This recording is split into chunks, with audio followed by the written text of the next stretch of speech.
Bonjour à tous, nous sommes le mardi 4 août, c'est la fête du Saint Curé d'Ars, le patron de tous les prêtres, Saint Jean-Marie Vianney. J'aimerais simplement en quelques mots vous tresser un portrait de ce prêtre de la fin du XVIIIe siècle, début du XIXe, qui a bouleversé le paysage de la France, ou plutôt l'a rafraîchi, en montrant bien que cette France chrétienne, fille aînée de l'Église, est toujours là, elle est toujours présente. Partout il y a des prêtres qui donnent leur vie, et comme disait le curé d'Ars, mon Dieu, qu'un prêtre c'est beau. Donnent leur vie pour d'abord être des hommes de prière, de longs moments devant le tabernacle, une véritable intimité avec Dieu, un abandon total à sa volonté, un visage transfiguré. C'était ça, le curé d'Ars.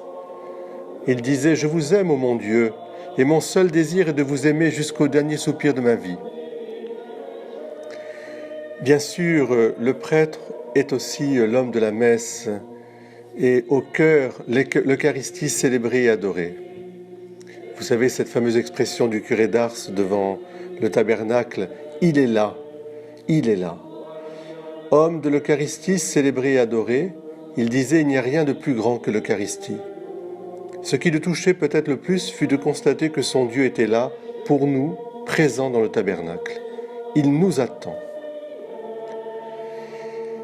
Conscience de cette présence réelle de Dieu dans l'Eucharistie et dans le Saint-Sacrement de l'autel.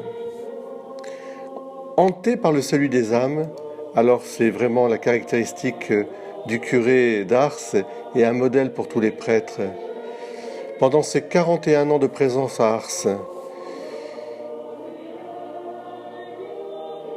il n'a cessé d'être au contact de la population, en aidant les plus pauvres, les plus malheureux, ceux qui étaient touchés par l'alcoolisme, par la pauvreté matérielle, le travail, et puis aider les familles à grandir en humanité.